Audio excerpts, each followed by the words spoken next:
যুবকেরা শোনো, আল্লাহ তাআলা আমাদের যে দেহটা বানিয়েছেন, জন্ম থেকে 25 বছর পর্যন্ত গ্রোথ বলক, এই সময়ে কি পড়ে বোঝা যায় না। আর এই সময়ে যে ফুর্তি আনন্দ, এটা কোনো আনন্দ না, এটা অস্থিরতা। জীবন শুরু হবে 25-এর পরে। যদি 30 থেকে মৃত্যু পর্যন্ত জীবন পেতে চাও, মৃত্যু নয় জীবন, জীবন মৃত নয়, সত্যিকারের জীবন, যে জীবনে ফুর্তি থাকবে, কর্ম থাকবে, শান্তি থাকবে, এই রকম জীবন পেতে চাও, তাহলে আমার কথাটা একটু মন দিয়ে শোনো। আল্লাহ তাআলা যে নিয়মে বানিয়েছেন, প্রকৃতির সাথে যুদ্ধ করে আমরা জিততে পারবো না, আল্লাহর প্রকৃতিকে মেনে নিতে হবে। আল্লাহ তাআলা আমাদের সৃষ্টি করেছেন, প্রতিদিন 6-7 ঘন্টা তুমি ঘুমাবে, গভীর ঘুম, 1-2 ঘন্টা খেলবে, কঠিন পরিশ্রম, তোমার শরীর ঘেমে রক্ত টকবক করে বেরেনে যাবে। ফুটবল, হাডুডু, ব্যাডমিন্টন, ভলিবল, দৌড়, সাঁতার, এগুলো খেলতে হবে। এরপরে 1-2 ঘন্টা আল্লাহর ইবাদত করতে হবে, আল্লাহর সালাত, সিয়াম, জিকির, যতটুকু পারা যায়। তাতে তোমার আত্মা সুস্থ হবে, তোমার মন পরিশুদ্ধ হবে, তোমার আত্মা, মন, দেহ সবকিছু প্রোডাক্টিভ হয়ে যাবে।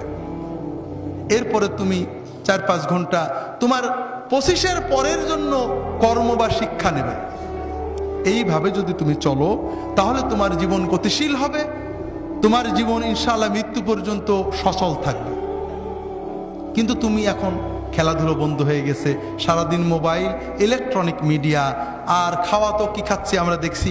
ইউরোপ আমেরিকার লোকেরা কিছু সুস্থ থাকে, ঠান্ডার কারণে ওরা দৌড়াতে হয়, পরিশ্রম করে, আমরা গরমের কারণে ওইটাও করি না। সারাদিন মোবাইল দেখছি, শুনছি, কানে ইয়ারফোন লাগিয়ে শুনছি, আমাদের কান চোখগুলো নষ্ট হচ্ছে। রাতে জেগে জেগে মোবাইল করছি, কথা বলছি, আমাদের ব্রেনটা ক্রেজি হয়ে যাচ্ছে, আমরা বুঝতে পারছি না, তবে আমাদের লেখাপড়া নষ্ট হচ্ছে। কিন্তু সবচেয়ে বড় ক্ষতি হলো অশ্লীলতা, ছবিতে অশ্লীলতা, গানে অশ্লীলতা, সিনেমায় অশ্লীলতা। এই যে কিছুদিন আগে কিং খান গান গেয়ে গেলেন, অশ্লীলতা ছিল না?